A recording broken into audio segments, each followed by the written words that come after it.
En décembre 2025, des drones non identifiés survolent la base navale de l'île Longue, en Bretagne. Ce site abrite les 4 sous-marins nucléaires lanceurs d'engins de la classe Le Triomphant, chacun équipé de 16 missiles balistiques intercontinentaux M51 capables de frapper n'importe quel point du globe. C'est le cœur de la dissuasion nucléaire française, le dernier rempart de la souveraineté nationale, l'installation militaire la plus secrète et la mieux protégée du pays. Et des drones survolent ce site sans que personne ne parvienne à les arrêter.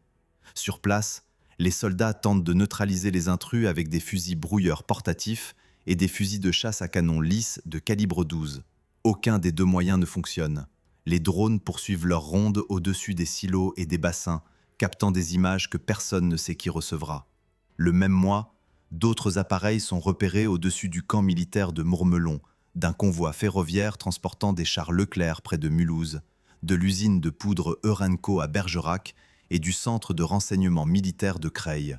La plus grande puissance militaire d'Europe occidentale, dotée de chasseurs Rafale, de sous-marins nucléaires, d'un porte-avions à propulsion atomique et d'une force de dissuasion indépendante, se découvre incapable de neutraliser des engins volants dont le coût unitaire ne dépasse pas quelques centaines d'euros. Le ministère des Armées réagit dans l'urgence en commandant 2 systèmes de lutte anti-drone auprès de la société française Trustcoms. Mais la question que toute la communauté militaire se pose ne porte pas sur ces 2 systèmes. Elle porte sur la décennie perdue. Comment la France, qui consacre des milliards à la construction de missiles hypersoniques et de sous-marins de 3e génération, a-t-elle pu négliger à ce point le segment des drones, une technologie qui redéfinit les conflits armés depuis le milieu des années 2010 ? La réponse se trouve à plus de 2500 km de Paris, dans un atelier d'Istanbul où un jeune ingénieur de 26 ans, encore doctorant au Massachusetts Institute of Technology, fait voler pour la première fois un petit appareil télécommandé devant un groupe de fonctionnaires turcs sceptiques. Nous sommes en 2005. Cet ingénieur s'appelle Selçuk Bayraktar, et le drone qu'il présente ce jour-là va, en l'espace de 20 ans, bouleverser l'équilibre des forces dans 3 continents, humilier des armées équipées de matériel russe de pointe, devenir un symbole mondial de résistance et surtout, s'implanter dans des pays qui, quelques années plus tôt, achetaient encore leur équipement militaire à la France. À ce moment précis, en 2005, personne ne prend Bayraktar au sérieux. Les experts occidentaux considèrent la Turquie comme un pays incapable de produire du matériel militaire de haute technologie.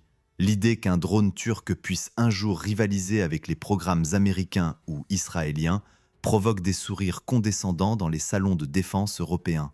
Même au sein de l'état-major turc, les sceptiques sont nombreux. Un petit appareil civil modifié, construit dans un atelier familial avec des composants importés et un moteur autrichien destiné aux avions de tourisme, qui prendrait une telle machine au sérieux sur un champ de bataille? Ce que ces sceptiques ignorent, c'est que Bayraktar n'est pas seul. Derrière lui se tient une volonté politique au plus haut niveau de l'État turc. Les États-Unis viennent de refuser d'exporter des drones armés vers la Turquie, par crainte qu'ils soient utilisés contre les combattants kurdes du PKK en Irak et en Syrie. Pour le président Erdogan, ce refus américain est inacceptable. La Turquie doit être capable de produire ses propres armes sans dépendre de Washington. Ce raisonnement n'est pas sans rappeler celui qu'un autre chef d'État a tenu 40 ans plus tôt, lorsque la France de Charles de Gaulle a décidé de bâtir une force nucléaire indépendante et de quitter le commandement intégré de l'OTAN. La même logique de souveraineté, appliquée à un autre siècle et à une autre arme. Mais là où la France a mis cette logique au service du nucléaire, la Turquie l'applique aux drones. Et ce choix va avoir des conséquences que personne, en 2005, n'est capable d'anticiper. Selçuk Bayraktar n'est pas un inventeur sorti de nulle part. Né en 1979 à Istanbul, il étudie l'électronique et les communications à l'Université technique d'Istanbul, obtient un master à l'Université de Pennsylvanie, puis entre en doctorat au MIT, l'une des institutions les plus prestigieuses au monde en matière de robotique et de systèmes autonomes. Son domaine de recherche porte précisément sur le pilotage automatique des véhicules aériens sans équipage. Quand il rentre en Turquie au milieu des années 2000, il ne rentre pas les mains vides. Il apporte avec lui un savoir-faire de pointe, acquis au cœur même de l'écosystème technologique américain. L'entreprise familiale, Baykar Makina, fondée par son père et dirigée par son frère aîné Alouk, assemble alors de petits drones de surveillance pour l'armée turque. Selçuk veut aller beaucoup plus loin.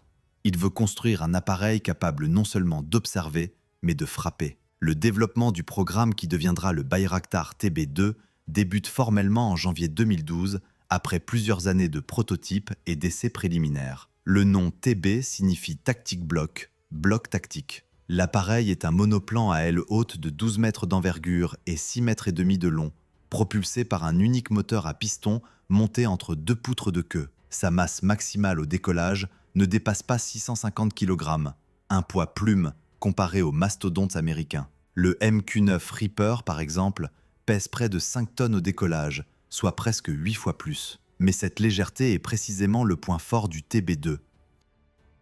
Elle lui permet de décoller depuis des pistes courtes et sommaires, de voler jusqu'à 27 heures d'affilée, d'atteindre un plafond de 7600 mètres et de coûter entre 5 et 6 millions de dollars l'unité, une fraction du prix d'un Reaper qui se négocie entre 30 et 50 millions. En avril 2014, le premier modèle de série effectue son vol inaugural. En novembre de la même année, les tests d'acceptation sont achevés et les forces terrestres turques reçoivent leur premier lot de 6 appareils. Un an plus tard, en décembre 2015, une vidéo est diffusée montrant un tir de missile depuis le drone, fruit d'une collaboration entre Baykar et le fabricant de munitions turc Roketsan. L'armement consiste en 2 types de munitions légères de conception nationale. La MAML, d'une portée de 14 km, capable de percer un blindage, et la MAMC, plus petite, optimisée pour les cibles non blindées à 8 km de distance. Ces roquettes guidées par laser ou GPS transforment un appareil de surveillance en machine de guerre à bas coût. En 2016, un événement qui n'a apparemment rien à voir avec la technologie militaire change pourtant la trajectoire du programme. Selçuk Bayraktar épouse Sümeyye Erdogan, la fille cadette du président de la République. Le mariage est célébré en grande pompe à Istanbul. À partir de cette date, la frontière entre l'entreprise familiale Baykar et le pouvoir politique turc devient imperceptible. Les critiques y voient du clientélisme d'État. Les partisans y voient l'alignement naturel entre un champion industriel national et un président déterminé à faire de la Turquie une puissance exportatrice d'armement. Quoi qu'il en soit, les commandes s'accélèrent. La capacité de production atteint 250 appareils par an avec un objectif de 500. Baykar se prépare même à ouvrir des lignes de production à l'étranger, notamment en Italie, via l'acquisition de Piaggio Aerospace, une usine implantée au cœur de l'Europe, dans un pays allié de la France, au sein de l'OTAN. Le premier véritable test de combat survient contre les positions du PKK en Irak et du YPG en Syrie à partir de 2016. Les résultats dépassent les attentes de l'état-major turc. Les combattants kurdes, habitués à se déplacer en petits groupes à travers un terrain montagneux difficile, se retrouvent traqués par un œil invisible qui ne dort jamais. Les officiers turcs rapportent que les membres du PKK ne peuvent plus se déplacer en groupes importants comme ils le faisaient en 2011. La suprématie aérienne tactique, autrefois réservée aux nations capables de maintenir des escadrons de chasseurs en alerte permanente, devient accessible pour une fraction du coût grâce à un drone piloté depuis un conteneur climatisé posé au sol. Mais le monde ne fait pas encore attention. Pour les experts occidentaux, le TB2 reste un jouet régional, efficace contre une guérilla légèrement armée dans les montagnes kurdes, mais incapable de survivre face à une véritable défense aérienne intégrée. On le compare aux drones israéliens Heron et Hermes, jugés plus matures et plus fiables. On le moque pour son moteur Rotax autrichien, initialement certifié pour un usage civil, et pour ses optiques importées du Canada et d'Allemagne. Un drone dont les composants critiques dépendent de fournisseurs étrangers, disent les sceptiques, ne sera jamais une arme souveraine. Ce qu'ils ne savent pas encore, c'est que le champ de bataille qui va imposer le TB2 à l'attention du monde entier ne se trouve ni en Irak, ni en Syrie. Il se trouve en Libye. Et en Libye, la France a des intérêts directs. En juin 2019, des médias internationaux révèlent que le gouvernement d'entente nationale de Tripoli, reconnu par les Nations Unies, utilise des Bayraktar TB2 pour frapper des positions de l'armée nationale libyenne du général Khalifa Haftar. Au moins 3 appareils opèrent au-dessus de la capitale libyenne, malgré l'embargo sur les armes décrété par l'ONU. La guerre civile libyenne, jusque-là perçue comme un conflit local, prend une dimension géopolitique inédite. Car derrière Haftar se trouve un réseau de soutien puissant: l'Égypte, les Émirats arabes unis, la Russie et la France. La présence de forces spéciales françaises aux côtés de Haftar est un secret de polichinelle depuis 2016, année où 3 soldats français sont morts dans un accident d'hélicoptère en territoire contrôlé par le général. Paris veut un homme fort à Tripoli, capable de stabiliser le pays, de verrouiller les routes migratoires vers l'Europe et de sécuriser l'accès aux hydrocarbures libyens. Le drone de Baïkar bouleverse ce calcul. Les drones turcs, opérant en coordination avec des conseillers militaires turcs et des combattants syriens recrutés par Ankara, pilonnent les colonnes blindées de Haftar avec une précision que ses forces ne parviennent pas à contrer. Les images diffusées sur les réseaux sociaux montrent des véhicules militaires explosant l'un après l'autre sous les frappes de munitions MAML. Plus embarrassant encore pour Moscou, plusieurs systèmes de défense antiaérienne Pantsir S-1, fabriqués en Russie et fournis aux forces de Haftar par les Émirats, sont eux-mêmes détruits par les TB2. L'arme qui devait abattre les drones se retrouve anéantie par les drones. Haftar, qui marchait sur Tripoli avec la certitude de prendre la capitale, est contraint de reculer. Pour la France, c'est un revers stratégique direct. Le camp qu'elle soutenait discrètement vient d'être mis en échec par une technologie turque à bas coût. La confrontation entre Paris et Ankara ne reste pas virtuelle. Le 10 juin 2020, la frégate française Courbet, engagée dans l'opération de surveillance maritime de l'OTAN Sea Guardian, tente d'inspecter un cargo tanzanien soupçonné de transporter des armes vers la Libye avec le soutien tacite de la Turquie. 3 navires de guerre turcs escortent le cargo et illuminent la frégate française avec leur radar de conduite de tir, un geste qui, dans la grammaire militaire, constitue la dernière étape avant l'ouverture du feu. Le président Macron réagit avec colère, accusant Erdogan d'assumer une responsabilité historique et criminelle dans la violation de l'embargo libyen. 2 chasseurs Rafale et la frégate Lafayette sont déployés en Méditerranée orientale en signe de force. La France annonce son retrait de l'opération Sea Guardian en guise de protestation. C'est un fait sans précédent récent. 2 membres de l'OTAN frôlent l'affrontement naval et les drones turcs sont au centre de la crise. 4 mois plus tard, le TB2 frappe à nouveau contre les intérêts français, cette fois dans le Caucase du Sud. Le 27 septembre 2020, l'Azerbaïdjan lance une offensive contre les forces arméniennes dans le Haut-Karabakh. Les TB2 azerbaïdjanais, acquis quelques mois plus tôt, sont déployés massivement dès les premières heures du conflit. Les images de destruction qui inondent les réseaux sociaux sidèrent les analystes militaires. Des chars T-72 pulvérisés dans leurs retranchements, des lance-roquettes multiples BM-30 Smerch frappés en plein rechargement, des batteries de défense antiaérienne OSA neutralisées avant même d'avoir pu tirer. En 44 jours de combat, l'armée arménienne subit des pertes catastrophiques. Or, l'Arménie entretient des liens profonds avec la France. Une diaspora de plusieurs centaines de milliers de personnes, une reconnaissance du génocide arménien voté par le Parlement français et des relations culturelles qui remontent à des siècles. Macron accuse publiquement Ankara d'avoir envoyé 300 combattants syriens à Bakou. Erdogan rétorque que le président français devrait faire examiner sa santé mentale. Paris rappelle son ambassadeur pour consultation, un geste diplomatique d'une gravité exceptionnelle dans les relations franco-turques. Puis vient l'Ukraine. En février 2022, les forces armées ukrainiennes déploient leur TB2 contre les colonnes russes qui convergent vers Kiev. Les vidéos de convois militaires russes en flammes, filmées depuis les caméras infrarouges des drones, font le tour du monde. Le chef d'état-major ukrainien publie lui-même sur ses réseaux sociaux des images montrant la destruction d'un système de défense antiaérienne Buk par un TB2. Une chanson intitulée Bayraktar, composée par des soldats ukrainiens, devient virale et cumule des dizaines de millions de vues.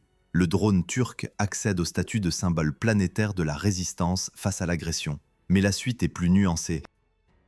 À mesure que la Russie déploie ses systèmes de guerre électronique et ses défenses antiaériennes multicouches, les pertes de TB2 augmentent. L'appareil, lent et volant à moyenne altitude, devient vulnérable dans un espace aérien contesté. Son rôle bascule progressivement de la frappe vers le renseignement. La leçon est claire, l'appareil turc domine contre des adversaires mal protégés, mais il ne survit pas face à une puissance militaire de premier rang. Une leçon que la France, justement, ferait bien de retenir pour la suite de cette histoire. Pendant que le TB2 enchaîne les succès sur 3 théâtres de guerre, un basculement silencieux se produit sur le continent que la France considère depuis un siècle et demi comme sa zone d'influence naturelle.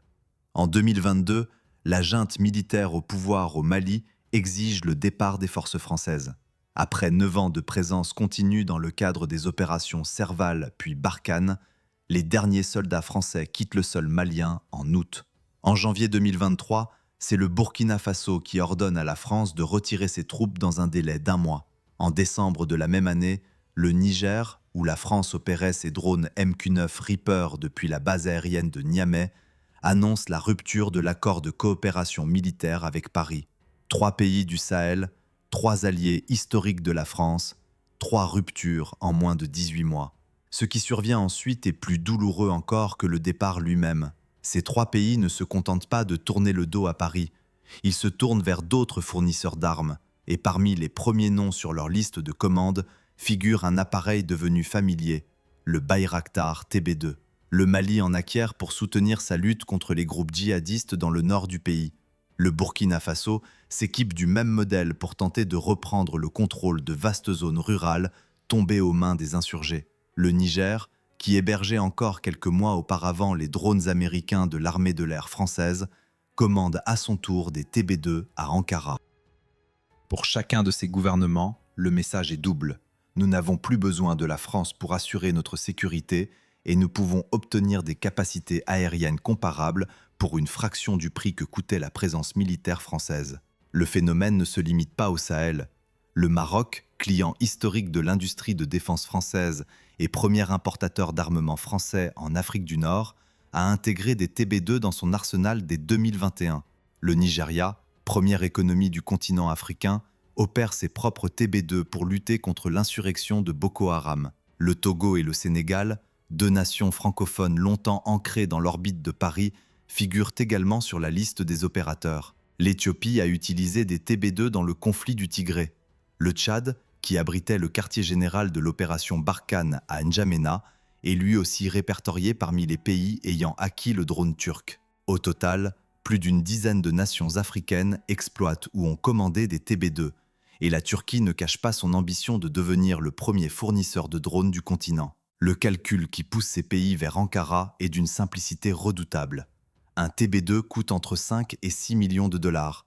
Pour le même montant, un pays africain ne pourrait même pas financer l'entretien annuel d'un seul chasseur Rafale. La Turquie livre rapidement, forme les opérateurs, assure la maintenance sans imposer de conditions politiques contraignantes ni de leçons sur la gouvernance ou les droits de l'homme. Baykar a d'ailleurs ouvert un centre de formation au vol à Keşan, en Turquie, où des équipages venus du monde entier apprennent à piloter le TB2 en quelques semaines.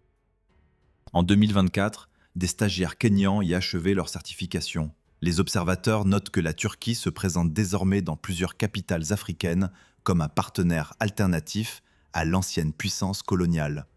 Un discours qui résonne particulièrement dans les pays francophones où le sentiment anti-français a explosé ces dernières années. Et la France, pendant ce temps, que propose-t-elle dans le domaine des drones?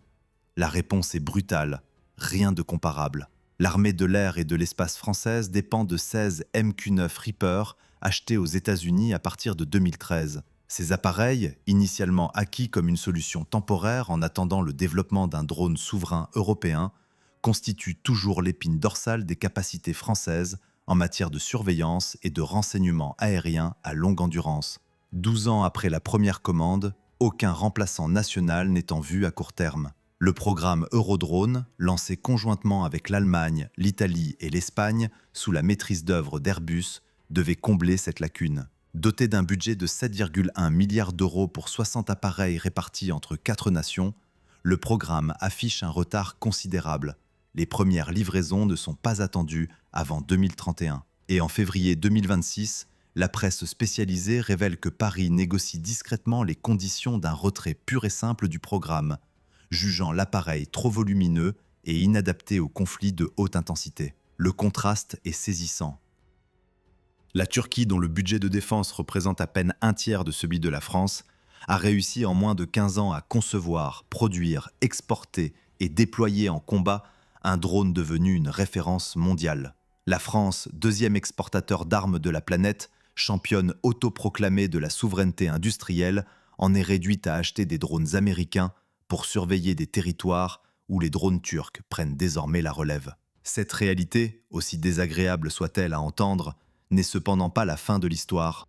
La loi de programmation militaire 2024-2030 marque un tournant. Pour la première fois, la France inscrit les drones au rang de priorité stratégique nationale et y consacre un budget cumulé d'environ 5 milliards d'euros sur 7 ans. En 2024, 400 millions sont injectés dans les systèmes robotisés et les munitions rôdeuses. En 2025, le montant grimpe à 450 millions avec la livraison de 4 drones tactiques patroleurs conçus par Safran à la base aérienne de Chaumont. En 2026, l'enveloppe atteint 600 millions, accélérant l'acquisition de plateformes tactiques et le développement de capacités à moyenne altitude. La France ne rattrape pas encore son retard, mais elle a cessé de le nier. L'approche choisie par la Direction générale de l'armement tranche avec la lenteur bureaucratique qui a paralysé le programme Eurodrone. Au lieu de confier la totalité du développement à un consortium multinational, la DGA lance en 2025 un appel à 5 entreprises françaises, Aura Aéro, Daher, SE Aviation, Fly Air et Turgis Gaillard, pour produire des démonstrateurs concurrents de drones à moyenne altitude. Le budget initial reste modeste, environ 10 millions d'euros, mais l'objectif est clair, faire voler des prototypes dès 2026 et lancer les premières livraisons en 2027. Ces appareils seront moins ambitieux que l'Eurodrone, mais ils seront disponibles, produits en France et adaptés aux besoins réels du terrain. C'est exactement la philosophie que la Turquie a appliquée 15 ans plus tôt avec le TB2. Pragmatisme, vitesse, production nationale. Le volet le plus surprenant de cette transformation concerne un acteur que personne n'attendait dans le secteur de la défense. Le groupe Renault, géant de l'automobile, a reconverti 2 sites industriels pour produire des munitions rôdeuses.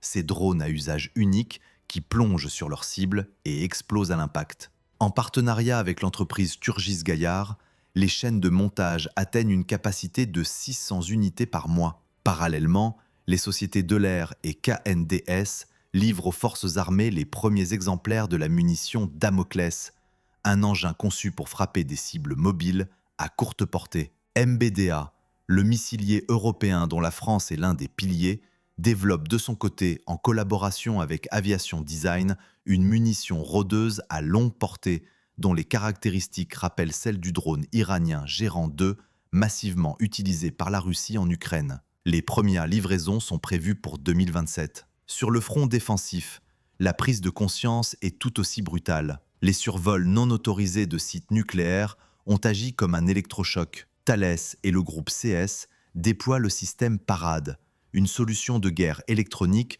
capable de détecter et de neutraliser des drones hostiles par brouillage. En 2025, 4 systèmes Parade sont livrés aux forces, accompagnés de 3 plateformes de neutralisation par laser, de 3 dispositifs à l'heure et d'une centaine de fusils anti-drones. En 2026, 9 systèmes supplémentaires et 2 lasers additionnels viennent compléter le dispositif. L'objectif affiché par le ministre des Armées est que chaque unité terrestre, chaque bâtiment de la marine et chaque aéronef dispose à terme de son propre système de drone et du dispositif anti-drone correspondant. Ce réveil industriel s'inscrit dans un contexte géopolitique que la rivalité personnelle entre Emmanuel Macron et Recep Tayyip Erdogan résume mieux que n'importe quelle analyse académique. Depuis 2020, les 2 dirigeants se sont affrontés sur pratiquement tous les dossiers brûlants du pourtour méditerranéen et au-delà. En Syrie, la France soutient les forces kurdes que la Turquie considère comme terroristes.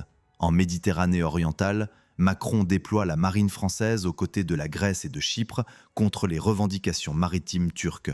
Dans le Caucase, Paris prend fait et cause pour l'Arménie, tandis qu'Ankara arme l'Azerbaïdjan. En Afrique de l'Ouest, la Turquie se présente comme l'alternative au néocolonialisme français dans des pays où le drapeau tricolore a été brûlé en place publique. Et en mai 2025, lors du sommet de la Communauté politique européenne à Tirana, une vidéo montrant Erdogan saisissant le doigt de Macron et refusant de lui serrer la main devient virale sur les réseaux sociaux, cristallisant en quelques secondes des années de tensions accumulées. Mais réduire cette rivalité à un conflit de personnalité serait une erreur. Ce qui se joue entre Paris et Ankara dépasse de loin les égos présidentiels. C'est le choc de deux anciennes puissances impériales qui se disputent les mêmes zones d'influence. De la côte libyenne aux savanes du Sahel, des mosquées de France aux chancelleries d'Afrique de l'Ouest. La Turquie avance avec des drones à 5 millions et une diplomatie sans condition. La France dispose de moyens autrement plus considérables. Un arsenal nucléaire indépendant, le seul porte-avions à propulsion atomique hors marine américaine, une industrie aérospatiale parmi les 3 premières au monde et un réseau diplomatique couvrant 150 pays. Son retard dans les drones est réel, mais il ne définit pas sa puissance. Il révèle simplement un angle mort que 10 ans de conflits asymétriques ont exposé au grand jour. La nation qui a construit le Rafale seule quand toute l'Europe choisissait l'Eurofighter, qui a développé ses propres sous-marins nucléaires et ses missiles balistiques intercontinentaux sans aide extérieure, possède les compétences et les ressources pour combler ce retard. La question n'est plus de savoir si la France y parviendra. La question est de savoir si elle y parviendra à temps. Si cette histoire vous a captivé, dites-nous en commentaire quel aspect de la rivalité franco-turque vous aimeriez explorer. Laissez un pouce bleu et abonnez-vous pour ne manquer aucune de nos prochaines analyses.